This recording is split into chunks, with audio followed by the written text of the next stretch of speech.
Considering the memories from the past playoff battles, how excited are you for this one? This is going to be a really good one as well. Obviously, Jason Tatum going down and just the Celtics, the way they squandered that series, I believe they should have won it.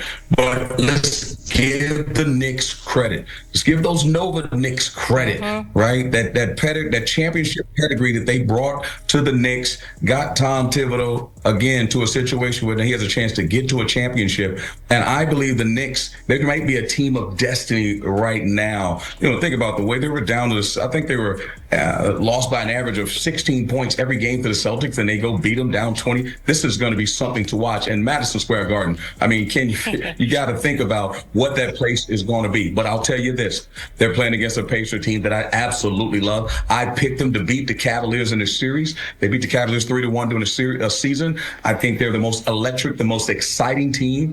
Haliburton has his history in Madison Square Garden. It is going to be a very interesting game because they're loaded. They have 8 really legit players, but let's not sleep. You're right. Even though Tom Thibodeau has a short bench, you know, he got Robinson and he got Deuce coming off the bench. They have played exceptionally well. I think this is going to be a chess match of a series. It's going to be exciting. It's going to be up and down, even though I think the Knicks should play in the mud. They love to get up and down like the Indianapolis Speedway as well, but they better pace themselves because this Pacers team is never out of it. But you know what we found out during the Celtics series? That this Knicks team is never out of it as well. They do feel like a team of destiny, and I know the people of New York, and you spend a lot of time in New York, you know how passionate those Knicks fans are.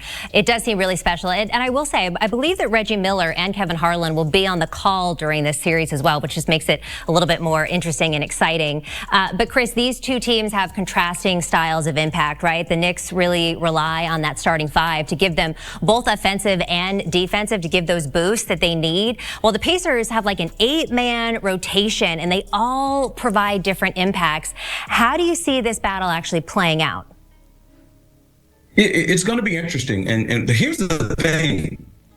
And people have maligned Tom Thibodeau about this for a long time, is does he wear his players down? They've gone through 2 series, and they didn't have to play a 7-game series with the Celtics. But will the Pacers wear them down with their depth? You know, and then T.J. McConnell, Thomas Bryant, and Ben Mathurin coming off the bench, and maybe Ben Shepherd probably playing 9 guys. And you're looking at that with the Knicks. As Deuce comes off the bench and you bring Mitchell Robinson, that's really it.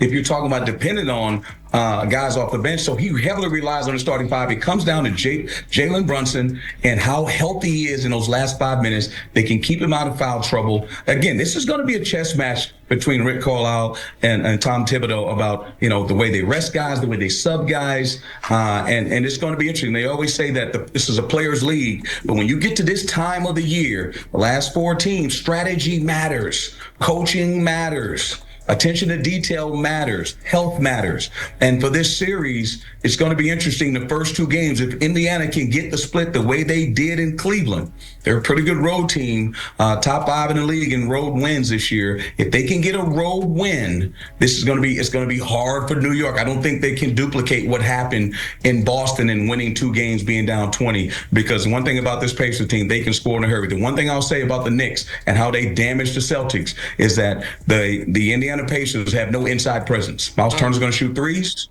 And what the Knicks can do well is damage you inside in the paint. And that's going to be the question. As I said before, the Pacers, can they play in an ugly game? If the Knicks get it to the last 5 minutes, they got Mr. Clutch and Jalen Brunson, and he'll take it on home. So it's going to be a great series, as you mentioned.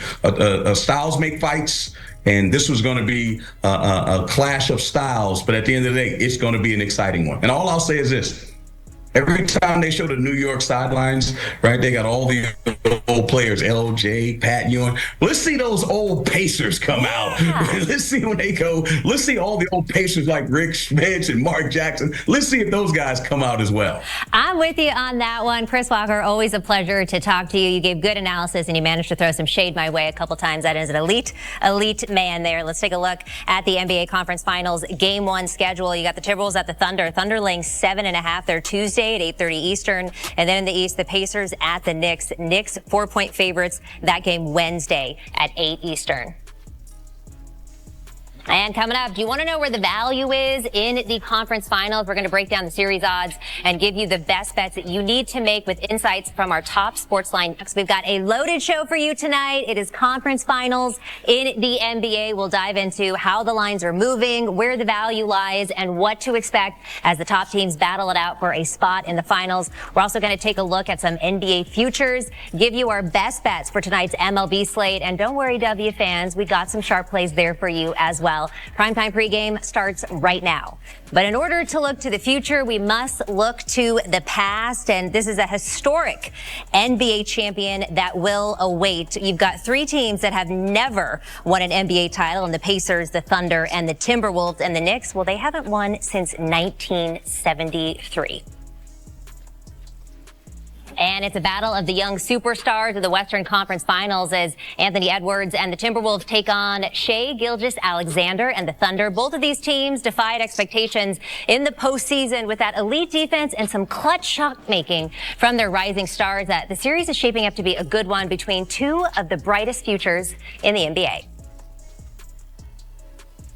And here to help us get ready for the series, we welcome in basketball analyst for CBS Sports, Chris Walker. Chris, it's always good to see your smiling face on a Monday. Makes things go a little bit easier. Let's break this down right now, shall we? Starting with the first game on Tuesday night, the Thunder hosting the Timberwolves. All eyes are going to be on SGA versus Ant, as we just saw there, two of the youngest rising superstars in the association. Chris, when you look at this matchup, what stands out to you the most about an SGA versus Ant battle? You know, the thing is to get caught up in that battle. That just suggests about those two guys. Obviously, SGA is the favorite to be the MVP, but the people's champ is Anthony Edwards. Everyone loves Anthony Edwards. He has the commercials. SGA has his little fair share as well, but he's seemingly right now is the young face of the league, even though SGA is probably going to be more celebrated as the MVP. This is going to be what people are looking for that next chapter, Katie, in the NBA. Who's going to take over the mantle from the LeBron James, even the Nikola Jokic's and Steph Curry's? Who is going to be able to carry the league? That's a heavy, heavy crown, a heavy mountain to carry. And I'll say this, they're two small markets, which is the other thing, Minnesota and Oklahoma City. So with that being said, obviously Giannis' free agency is a big deal this summer. But the bottom line is, who is going to be that next rising superstar that gets his team to the NBA Finals? And I've heard a lot of people say, no one's going to watch this. I guarantee you, people are going to watch this Oklahoma City Thunder and this Minnesota Timberwolves matchup, because, again, this is for the future of the league, in my opinion, for the future stars. And also on the Eastern side, we'll talk about that as well. We definitely will, and I'm with you. Everybody always likes to say, nobody's going to watch. Every year, the football, in the Super Bowl, people are like, nobody's going to watch this, and it's the most watched Super Bowl ever. So, yes, people are going to watch this, and as much as I am sad as a Warriors fan, I'm glad that we will get some. I can't help it. It just rolls off the tongue. You're a Cowboys fan, right? We'll get into that another time. Let's talk about this. Two teams split the regular season series against one another, 2-2, but the Thunder are coming off a Game 7 victory, while the Timberwolves have been waiting and rested after they eliminated my Warriors in just 5 games. We saw some interesting things happen in the last round with the teams who got rest versus the teams who didn't. Do you feel like this significant time off is an advantage for the Timberwolves, or maybe will hurt them a little bit? You know, it's interesting because, before they made light work of your Warriors, shall I say, they had time off and they had a terrible game 1. And, they shot the ball terribly from 3. Anthony Edwards probably took them to game 3 before he had a really good first half. So you can say that time off probably hurts them in some rust. But these guys have played almost 100 games by now. To say that time off doesn't help doesn't make sense. To say there's rust, you know what? I juxtapose that with, why wouldn't they want rest, shall I say, a little bit of rest going into the series. Here's what I say. The team that is the most healthiest always has the best chance to win. Home court advantage factors into this thing immeasurably. And right now, the Thunder, seriously, what they've done this year with Mark Daigneault being their coach, back-to-back years with one of the youngest rosters in the NBA is fantastic. Sam Presti deserves a ton of credit, but like I know, Katie, it does not matter until you finish the deal. And that's what they're challenged with. OKC has the edge here with the home court advantage, but it's going to take a Herculean effort, I believe, by Anthony Edwards with his cast of characters because, again, they're loaded as well. Let's not forget, they got rid of your Warriors, even though they were stepperless when they got rid of them. They got rid of LeBron and Luka. So will you say that this team has a chance to win? Absolutely. This is going to be an exciting series. I can't wait to watch it. I'm with you on that one. I feel like momentum in the earlier series carries forward a lot more than as we get deeper into the playoffs because, like you said, people are banged up, people are tired. It's better to have that rest. I also like how you managed to say multiple times about how they beat my Warriors in that analysis. Let's move on to the Eastern Conference Finals. We have a really nostalgic matchup here with the Knicks facing the Pacers. This matchup has plenty of history, as you see there. You got Reggie Miller doing the big choke sign in that 1994 Eastern Conference Finals between the Pacers and the Knicks. What's your favorite team? Comment below, and if you like the video, please leave a like. This really helps the channel grow and brings you even more content. Oh, and if you're not subscribed yet, what are you waiting for? Click the subscribe button and activate the bell to receive all notifications. With each game, we notice that the NBA is getting more competitive every day, and all the teams are looking for reinforcements to win the championship.